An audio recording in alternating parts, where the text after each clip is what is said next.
You gotta realize something, chat, that's been crazy this past month. 4 of the horsemen of Latch on the Asman, they all 4 had such crazy allegations that came out this past month. Chibi, Tectone, the lawyer, and now this Nux guy. All 4 of them who Asman and would have around, or at least talk to, or it was around him, all had crazy, disgusting allegations about whatever the fuck they had this month. All 4 of them. And it's just this 1 month. And Lucari. It's been a good fucking 2026 for us, chat. I'm not gonna lie. Welcome back, my unemployed amigas and amigos. It is so good to have you back. Let me steal something from my friend Pegasus in today's video. I kid. I don't want to steal his intro.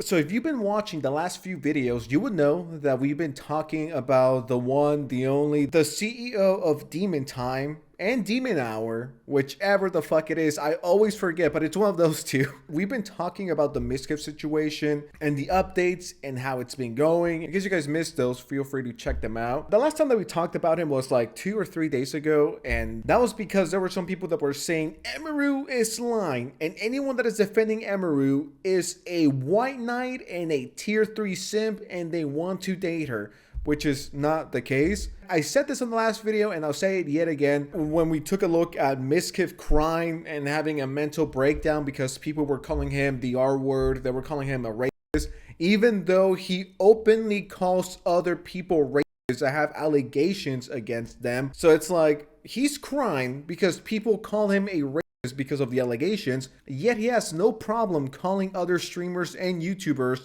pedophiles and racists, and you know, a whole bunch of different things. And on top of that, never forget that Mizkif was blackmailing Emiru and a whole bunch of stuff. It's like, why should we be charitable and feel bad for Mizkif when he doesn't give that same energy back? Do you guys remember when he said he was going to go demon mode? It's demon time, and he was going to leak everyone's info and files, and your favorite streamer will be exposed. And he was acting all tough, all Sigma. But then he starts crying. To put things into perspective, let's say Emiru lied about this whole thing, even though she hasn't and there's no proof of her lying about everything.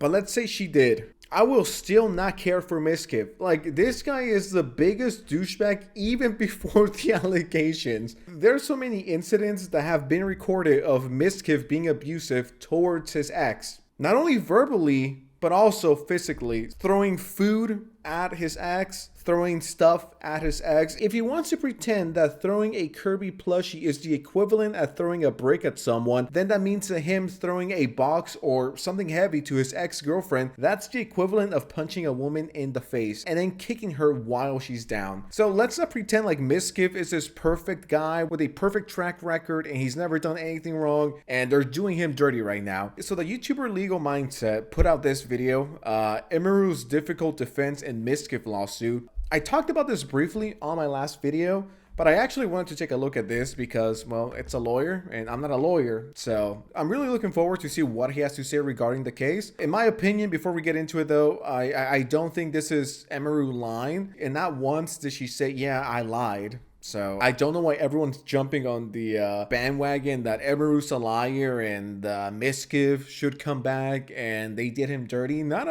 Let's not forget everything else the Mizkif has done, alright? The Mizkif allegations are still ongoing. Plus, we have everything he said publicly and admitted to from the live stream that he did and everything else in between. So, for people to act like this guy has a perfect track record and he doesn't deserve any criticism, I think that's pushing it. But anyways, let's just get into the video. If you end up enjoying this video, drop a like, subscribe to the channel, and let's just get right into it. Facts can be interpreted in favor of Mizkif. And an important note here is Mizkif is trying to amend his complaint to add facts that the first version of his complaint didn't have, and both of them, Asmongold and Emiru, are trying to prevent that. Emiru goes into a little bit more detail with her comments on why that should be prevented, but Mizkif did not do a good job of including a lot of facts in his initial complaint, which is why it was absolutely so laugh-worthy. But there may be an issue here, a very, very specific issue here with Emiru's motion to dismiss. So The issue is in Texas, it's defamation per se to accuse someone of a crime or imputations of serious sexual misconduct.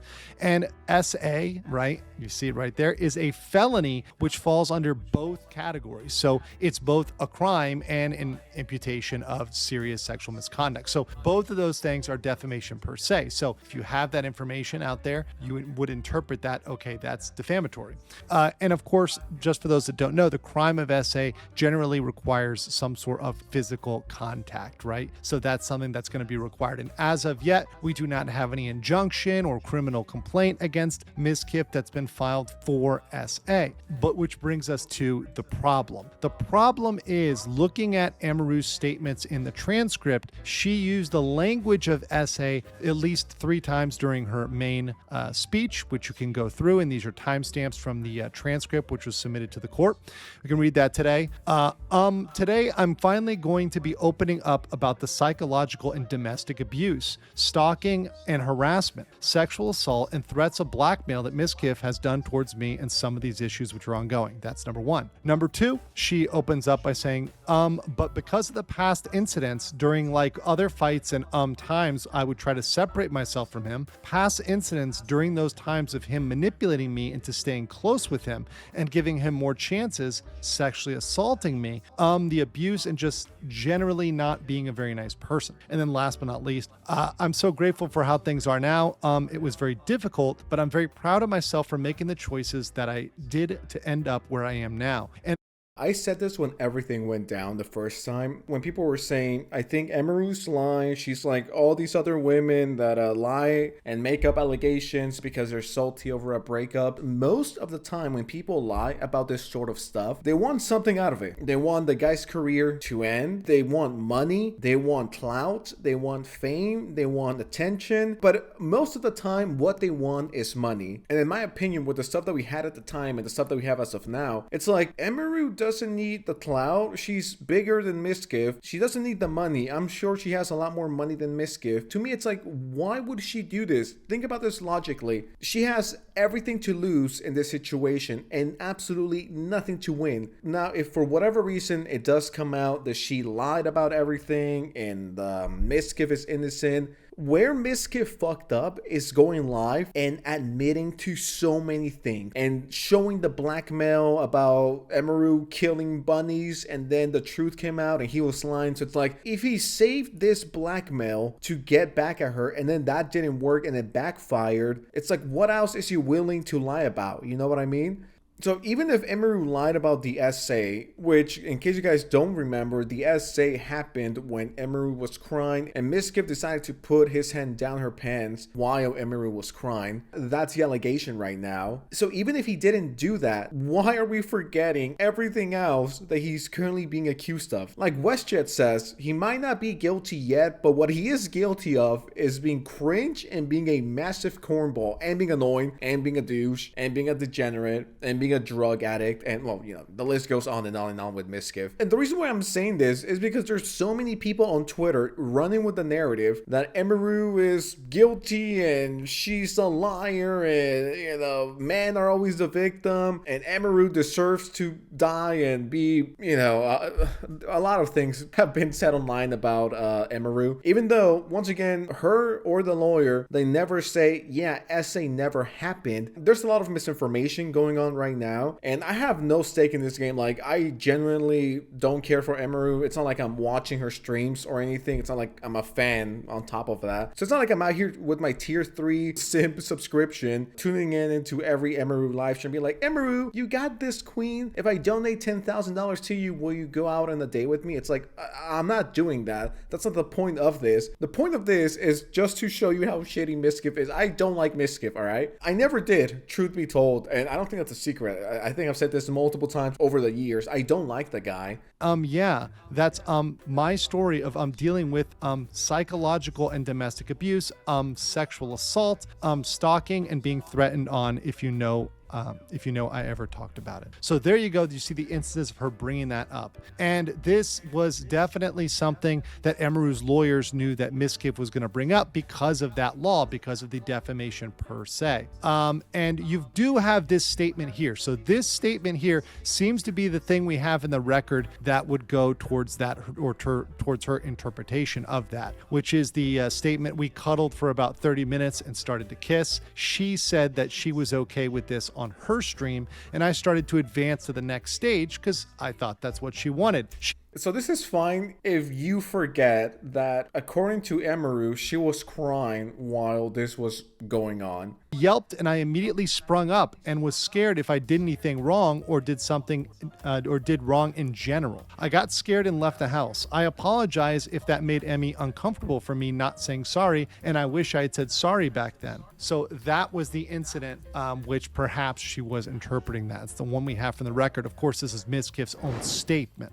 Now, Emiru's defense here, and this is the position she filed in this recent filing, is that under Texas law, even a verifiably false statement is not defamation if the context reveals the statement was a reflection of an opinion, not a statement of fact. So they're trying to lean on the fact that saying, hey, this was more of an opinion than a statement of fact. Here, within the context of the entire 90-minute live stream, it is clear that Emiru was telling her own emotional truth, explaining how their relationship came to an end and the struggles Emiru endured during their relationship. The live stream was spontaneous, unedited, unscripted, and underscoring that Emiru was not delivering a rehearsed narrative, but instead was speaking openly and vulnerably in the moment. Her truth as she experienced it. Like the daughter in Benson, a Texas case that they cite, Emiru's allegedly defamatory statements were either non-actionable elements of opinion or mere opinions masquerading as fact. I mean, this is just my opinion, but I think if you're gonna, I guess, open yourself to something like this, I think it's always best to, I don't know, maybe rehearse or maybe make a video about it, edit it, especially if the things are pretty serious, such as essay and other things that have been mentioned. I don't think it's the best idea to go live, but at the same time, I do remember that leading up to this, people were saying that she looked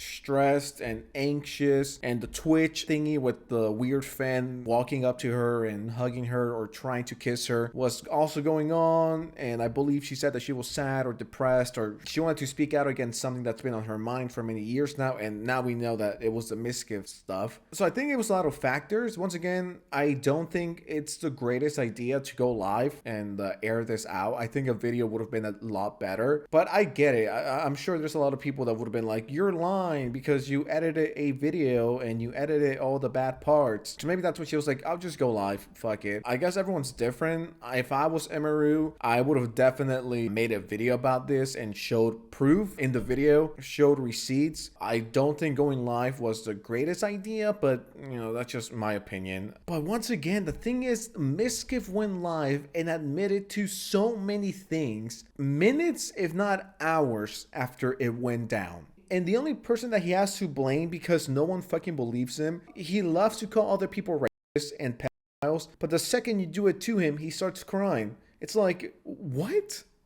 And then they go on to point out, because they know this is coming, that Mizkif will focus on Emiru's use of the term SA, which I'm going to stop there and just say very clearly, if she had not used that term, we wouldn't even be here today. This wouldn't be an argument. There would be a full, strong case for that motion to dismiss. But using that terminology is really what got her in that position. So without a doubt, without use of those words, there would be no position for Mizkif to hang his hat on here based on his own statements of his behavior. Let's continue. And argue that Emiru's statements are necessarily defamatory because they include the same term. However, in comparison to Benson, once again, a Texas case they're relying on, Emiru described in detail the exact nature of his assault against her. Bizarrely, this one sentence that Mizkif actually quotes in the first amended complaint he started kissing me in my face and I let him do it, and then suddenly he tried to climb on top of me and aggressively shoved his hand down my pants, and I screamed. And when I screamed, he jumped off me like a cat. Taking the whole context of the statement into account, as the court is required to do, it's very different than the stepfather in Benson. Emiru describes exactly what happened to her, and although she defines it as SA, a reasonable viewer would unquestionably understand that that term is her own description of what happened to her. The viewer is not left to guess as to the nature of assault based solely on the term SA, which focuses on the fact that daughter did not actually describe the alleged assault. Just like in Benson, Emiru's statements are not actionable as defamation because they show her personal viewpoint, i.e. her own emotional truth, and not purported fact. So that's their position as to that specific thing. And that is a very, very precarious position at the point of a motion to dismiss, where you're getting into, hey, does this meet the legal standard? And when you're taking those presumptions, once again, the presumptions in favor of Mizkif in terms of the factual allegations. People are saying, yeah, this is Emiru trying to destroy Mizkif's career. If someone did all of that to you, wouldn't you want to destroy their career too? Or maybe I'm just too Sigma. Maybe I'm just a psychopath and I'm insane. But it's like, if someone mistreated me and was horrible to me over multiple years, and everyone thinks he's a good, wholesome, big, chungus, red and nice guy, would I want to destroy him?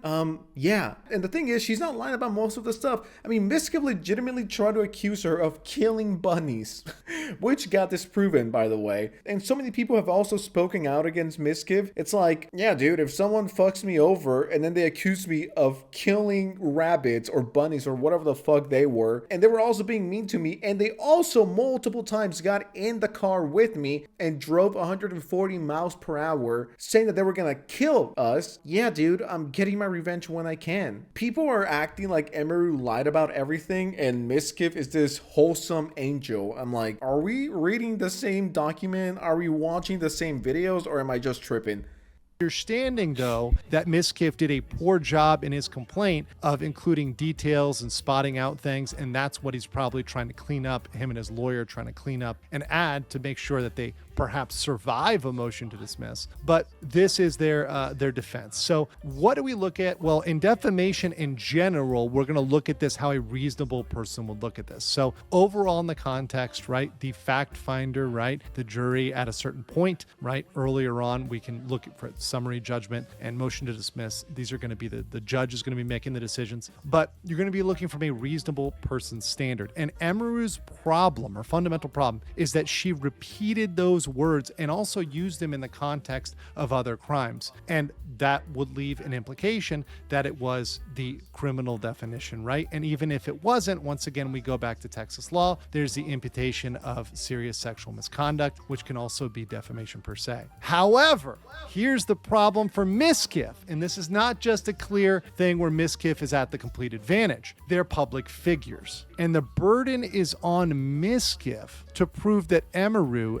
did this with malice. So that is a higher standard. So essentially, Mizkif needs to prove that Emiru knew that this didn't fit the definition of SA and said it anyway. Said, I know he didn't do this. I knew what that was. I said it maliciously. And he's got to prove that by clear and convincing evidence, which is a higher bar at the civil level. Usually it's preponderance of the evidence, which is a lower standard. It's got to meet a clear and convincing standard. That's very difficult for anybody to hit as a public figure, and going up to hit that clear and convincing standard. So Mizkif doesn't have an easy ride here. Now, Asmongold. Let's talk about Asmongold real quick. Does any of this change what? It sounds to me like Mizkif is going to have a really hard time winning this. If you ask me, yo Sense, yo Oscar, yo Mr. Society, do you think Mizkif should go to jail for this? Do you think Mizkif deserves to be locked away for everything he's done?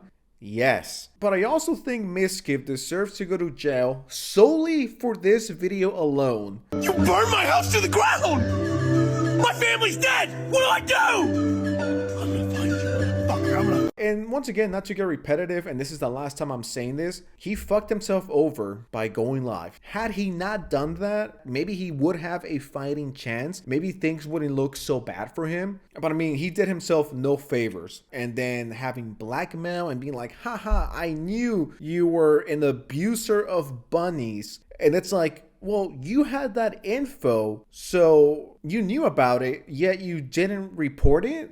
You held on to bunny abuse, allegedly, once again, and it was never bunny abuse, by the way. And you held on to this footage for years until it was convenient to use. So if the bunnies were indeed abused by Emiru, that means the Mizkif is also guilty of animal abuse. What are you doing? Are you fucking stupid? You're shocked that people are not on your side because of stuff that you said and you've done. Like, I don't feel bad for Mizkif. Like, fuck that guy. Mizkif could legitimately clear everything and I will still hate him based on this fucking video and picture alone. But yeah, guys, with that said, what do you guys think about the situation? Should Mizkif win? Is Emiru a liar? Is Sense a white knight and a tier 3 simp for Emiru? Let me know in the comments below. Before you go, though, please drop a like, subscribe to the channel with notifications on, and I will love you forever. And with that said, I'm out. See ya.